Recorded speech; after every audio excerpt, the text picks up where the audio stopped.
네, 먼저 끓는 점 차이를 이용한 분리부터 보도록 하겠습니다. 첫 번째부터 읽어보도록 할게요.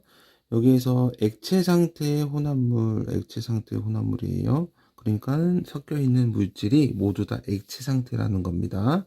그럴 때 순수한 액체를 얻는 방법에 대해서 알아보고 있습니다. 예로는 국이나 찌개를 끓일 때 냄비 뚜껑에 물방울이 맺히죠?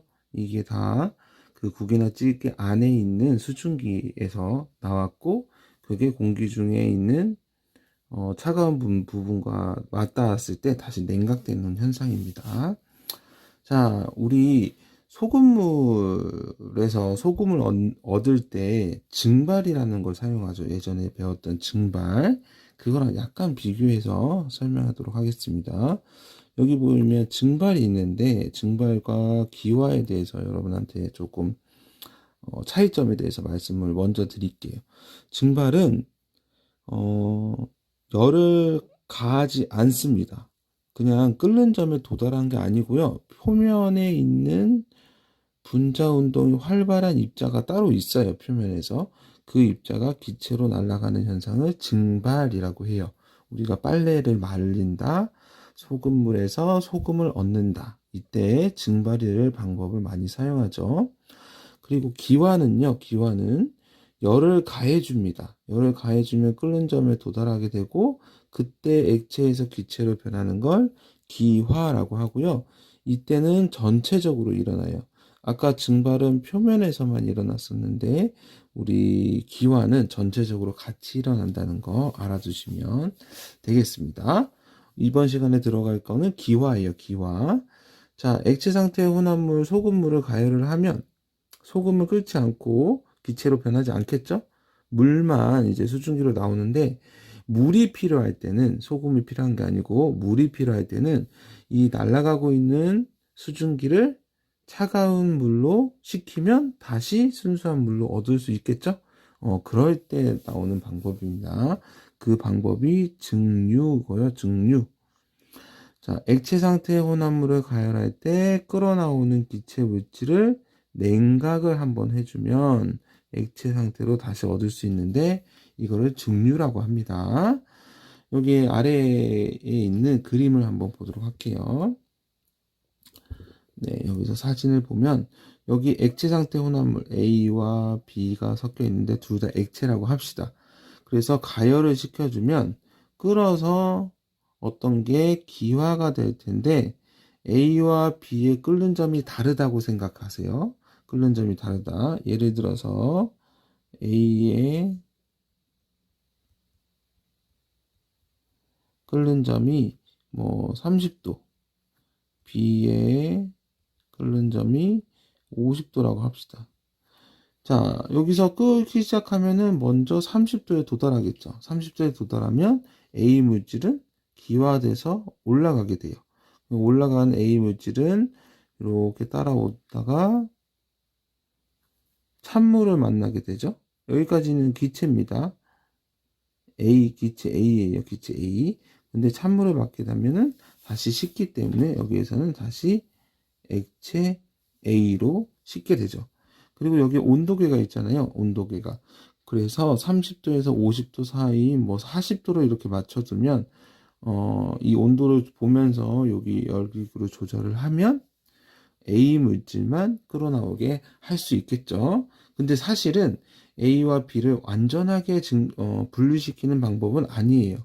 왜냐면 아까 B 물질은 가만히 있어도 증발하는 녀석이 있을 거란 말이에요. 그런데 끓는 점 가까이 50도 가까이 오면 표면에는 비물질이 충분히 자연적으로 증발할 수 있습니다. 그래서 여기 나오는 물질은 100% 액체 A만 나올 수는 없습니다. 액체 A만 나올 수는 없습니다. 그래도 A, B가 섞여 있을 때 A 물질을 분리할 수 있는 방법으로 증류라는 방법을 우리가 사용하고 있고요.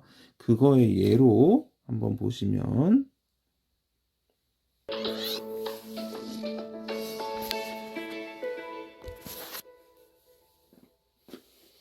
자동차, 비행기, 배를 움직이게 하는 데 필요한 연료, 가정 난방이나 취사용 연료, 아스팔트나 각종 생활용품, 이런 연료나 물건들의 재료는 무엇일까요? 바로 원유입니다. 우리 생활에서 많이 사용하는 액화 석유가스나 휘발유, 등유, 경유 등은 모두 원유를 증류하여 만드는데요. 원유는 끓는 점이 다른 여러 가지 액체 물질이 섞여 있는 혼합물입니다. 따라서 끓는 점을 이용하여 원유를 여러 가지 물질로 분리할 수 있습니다. 바로 이것이 원유를 분류하는 증류탑입니다. 증류탑 내부는 여러 층으로 되어 있으며 위쪽으로 갈수록 온도가 낮습니다. 증류탑에 원유를 넣고 가열하면 끓는 점이 비슷한 물질끼리 모이기 때문에 끓는 점 차이를 이용하여 원유를 분리하는 것이지요. 이와 같이 액체 상태의 혼합물을 가열할 때 끓어나오는 기체 물질을 냉각하여 액체 물질을 얻는 방법을 증류라고 합니다.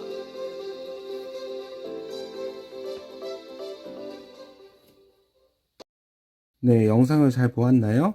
영상에서 이제 원유 분류에 대해서 알아봤는데, 끓는 점 차이를 이용해서 원유 속에 있는 천연 석유가스, 액화 석유가스, 휘발유, 등유, 경유, 중유, 아스팔트를 어떻게 구별하는지 알 수 있었죠? 그래서 증류탑이라는 곳에서 높은 곳에 있는 것일수록 끓는 점이 낮고, 아래로 갈수록 끓는 점이 높다라는 사실을 꼭 알아두셨으면 좋겠습니다. 석유가스, 휘발유, 등유, 경유, 중유, 아스팔트 관련돼서 그 순서를 외우라고는 하진 않습니다. 근데 증류탑 위에서는 끓는 점이 낮은 물질, 그 증류탑 아래에서는 끓는 점이 높은 물질을 나온다는 사실은 여러분이 충분히 시험이나 이런 데서 물어볼 수 있는 부분이라서 기억해 두셨으면 좋겠습니다. 그래서 이 증류를 이용한 예가 원유였고, 그리고 여기 나오는 소주꼬리도 있어요. 소주꼬리. 곡물을 발효하면은 뭐가 나오냐면 에탄올이라는 게 나와요. 이 에탄올이 술의 주 성분이 되는 거죠. 근데 에탄올과 원래 넣었던 물 이렇게 있을 텐데요. 에탄올은 그 물보다 끓는 점이 낮습니다. 그러면 열을 가했을 때 누구부터 나오냐? 에탄올부터 끓어서 나오도록 되겠죠? 에탄올 기체 상태가 돼서 위에 찬물에 닿게 되고, 찬물에 닿으면 에탄올이 다시 액체 상태로 변하게 돼요. 이 액체 상태가 또로로로 벽면을 타고 내려와서 아래에 있는 소주병에 담기게 되겠죠. 근데 아까도 말했지만 에탄올과 물을 완전히 분리하는 게 아닙니다. 물도 어느 정도는 증발을 하게 돼요. 그래서 물도 여기에 섞이게 됩니다. 여기에 에탄올과 물이 섞이는데 에탄올이 훨씬 많은 것 뿐이에요. 그래서 에탄올이 들어있는 소주를 얻는 과정도 증류의 한 방법이고요. 아까 나왔듯이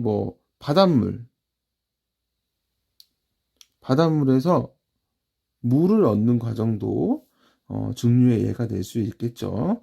식수가 없다라고 하면은 깨끗한 강이나 이런 부분이 없다. 예를 들면 아프리카에 해당할 수도 있습니다. 그럴 때 바닷물이 꼭 아니더라도 흙탕물이라도 가열을 통해서 물을 얻어낼 수가 있습니다. 물이 증발을 하게 될 거고, 이 물을 차갑게 식히면 순수한 물, 깨끗한 물을 얻어서 사람들이 마실 수 있는 물이 될 수 있겠죠? 예, 그런 부분도 있으니까 그렇게 알아두셨으면 좋겠습니다. 스스로 확인하기 문제 풀면서 마무리하도록 하겠습니다. 액체 상태의 혼합물을 가열할 때 끓어나오는 기체 물질을 냉각하여 액체 물질로 다시 얻는 방법을 증류라고 하고요. 액체 상태 혼합물을 가열할 때 누구부터? 끓는 점이 낮은 물질부터 나오게 된다는 거 알아두셨으면 좋겠습니다. 자, 공기는 끓는 점이 다른 질소, 산소, 이산화탄소 등이 섞인 기체 혼합물이라고 하는데요. 이 공기를 액체 상태로 만든 다음에 증류를 하면 질소가 가장 먼저 분리된다고 합니다. 그렇다는 것은 방금 위에서 먼저 나오는 것은 끓는 점이 낮다는 거기 때문에 질소가 산소, 이산화탄소에 비해서 끓는 점이 가장 낮다라는 거 사실을 알 수 있겠죠. 그래서 질소의 끓는 점이 가장 낮기 때문 이렇게 알 수 있습니다. 이 사실을 통해서 질소의 끓는 점이 가장 낮다는 사실을 알아낼 수 있죠. 네, 증류는 너무 간단하게 수업이 끝났죠. 예, 그래서 이어서 밀도차를 이용한 분리를 같이 보도록 할게요. 자, 밀도차. 고체 혼합물을 어떻게 분리할까 먼저 물어보고 있는데, 고체끼리 섞여 있대요. 우리가 흔히 액체끼리 섞여 있으면 위에 뜨고 아래 가라앉고 또 액체와 고체가 같이 있으면은 이렇게 할 수 있는데, 고체만 있다고 생각을 하면 어떻게 하냐? 네. 여기처럼 생수병과 우유통과 요구르트병이 있다고 생각을 하면 그 조각들이 각각 뜨는 비율이 달라집니다. 그래서 이 조각에 이 세 가지 조각, 플라스틱 조각에 중간 물질을 넣는다면 뜨고 가라앉는 걸 통해서 분류를 할 수 있겠죠. 이거는 실제적으로 많이 이용된다고 합니다. 우리가 플라스틱을 함부로 버리는데 플라스틱을 일단은 쓰레기장에서 수거를 하고 이 모아진 플라스틱에 대해서 그 종류가 다 달라요. 그래서 그 종류별로 나눌 때 이러한 방법을 사용하기도 한답니다. 그래서 물보다 작은 우유통 조각은 물보다 작은 밀도가 작은 우유통 조각은 떡으로 되고 요구르통이랑 생수병이랑은 가라앉겠죠. 근데 1.05랑 1.38도 사이에 물질을 넣는다면 요구르트 통과 생수병 플라스틱에 분류를 할 수 있겠죠. 네. 그 다음에 여기서 이제 이 부분은 여러분이 줄쳐서 두 물질의 중간 정도인 액체 물질을 이용해서 밀도차를 분류할 수 있다. 이 부분 좀 알아두시고요. 그리고 액체 혼합물은 분별 깔때기를 이용할 수 있습니다. 선생님이 실험 때 보여준 것처럼 분별 깔때기 좀 더 깨끗한 그림으로 보도록 하겠습니다. 자, 분별 깔때기에 이제 이 마개를 열고 두 물질을 넣어주죠. 근데 아래는 가라앉은 밀도가 큰 물질, 위에는 밀도가 작은 물질이 이렇게 있습니다. 적어드리도록 할게요. 밀도가 작다, 밀도가 크다. 두 물질이 있고 여기에 경계선이 있어요. 자, 여기 꼭지를 열게 되면 아래 물질이 내려올 텐데 선생님이 주의하라고 할 때 여기 사선의 끝에 뾰족한 부분이 비커에 닿게끔 해야지 튀기지 않고 떨어낼 수 있다고 했고, 꼭지를 열면은 경계선이 내려오겠죠.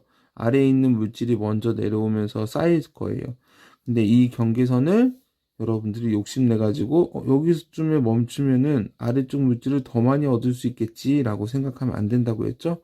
미리 멈춰야 됩니다. 미리 멈춰 놓고 아래에 쌓여 있는 이 물질, A라고 할게요. 여기는 B.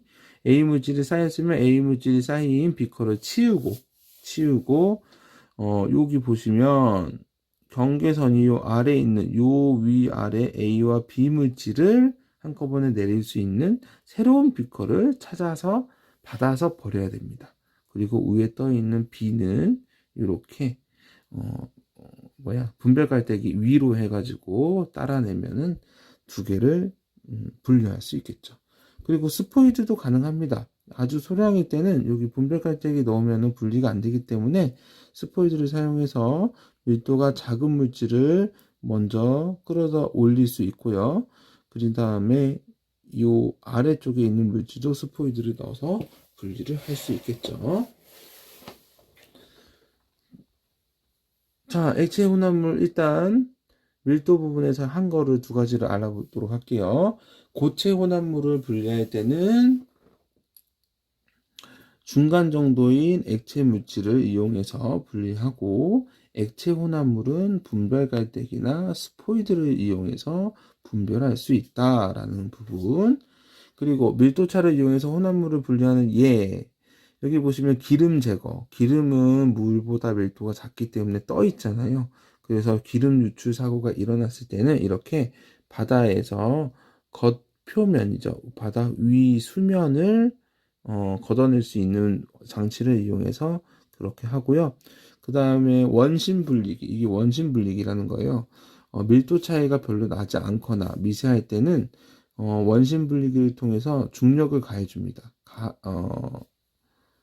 그 원심력인데요. 여러분한테는 뭐 좀 더 강한 중력을 가해주면요. 돌다 보면은 바깥쪽으로 이게 안쪽이고요. 여기가 바깥쪽이 됩니다.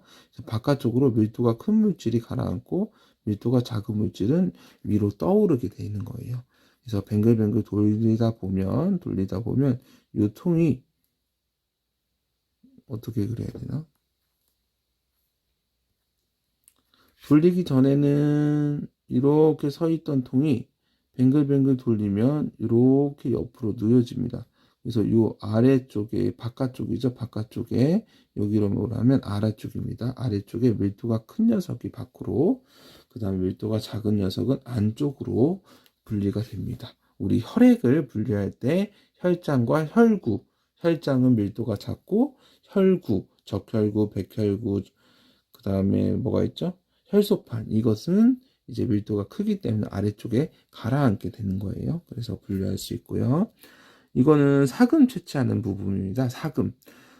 금은 밀도가 큰 물질 중에 하나예요. 그래서 금광이 있는 근처에 강에는 금 부분이 이렇게 녹아 있는 게 아니고요.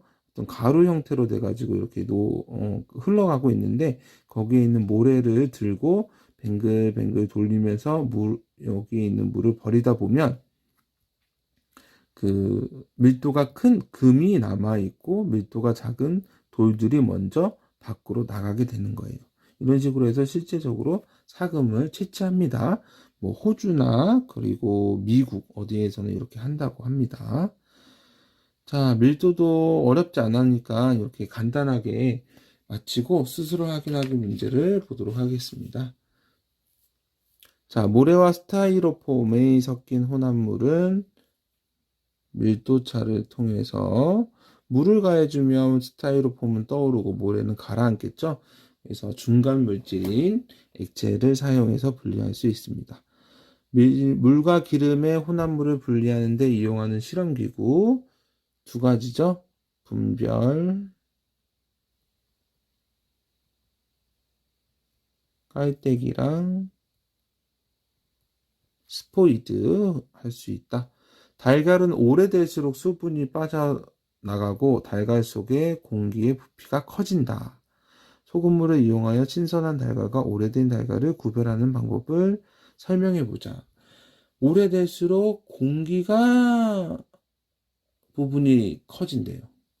자, 신선한 부분은 어느 정도 꽉 차 있는데 오래된 달걀은 공기 부분이 있대요. 그럼 당연히 밀도가 누가 크겠어요?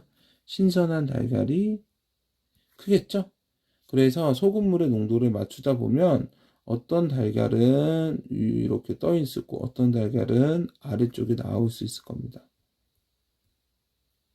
그래서 소금물의 농도를 조절해서 뜬 것과 아래쪽에 가라앉는 것을 구별해낼 수 있습니다. 그래서 신선한 달걀은 아래, 그리고 오래된 달걀은 위로 떠오르는 사실을 통해서 문제를 해결할 수 있겠죠. 네, 밀도차도 간단했었죠. 이렇게 해가지고 우리 밀도차까지 알아봤고요. 밀도차 생생 개념까지 보고 마무리하도록 하겠습니다.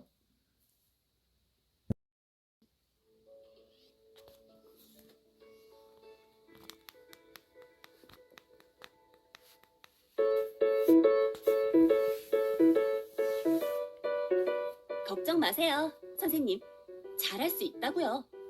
그래, 학교 동아리로 탐정단을 하겠다니 정말 탐정놀이를 좋아하는구나. 그럼 열심히 하렴. 나도 같이 홍보해줄게. 탐정 놀이가 아니라 탐정이라고요. 네, 들어오세요. 여기가 탐정사무소 동아리방이야? 의뢰를 하러 온 거야? 아니, 나도 탐정이 되고 싶어서 열심히 할 테니 나를 조수로 받아주지 않을래? 유능한 탐정에겐 조수가 필요한 법이지. 좋아. 제 1화. 달걀을 구하라. 조수는 이제 안 받아요. 저 선생님 소개를 받고 왔는데 여기에 오면 곤란한 일을 해결해 준다면서? 네, 무슨 일이세요? 큰일이 생겼어. 당장 오늘의 급식이 위험해. 어제 저녁에 퇴근할 때 보니 전에 사용하고 남은 달걀이 있더라고. 오래돼서 버리려고 어제 잘 모아두었는데 오늘 출근해서 보니 식자재 배달해 주시는 분이 오래된 달걀이 있던 자리에 새 달걀을 같이 놓고 가버리신 거야. 학생들이 먹어야 하는 건데 오래된 달걀을 줄 수는 없잖아. 오래된 달걀을 분리할 수 있는 방법 어디 없을까? 잘 오셨어요. 자, 조수. 여기에 물을 반 정도 받아다 줘. 물? 물로 해결할 수 있을까?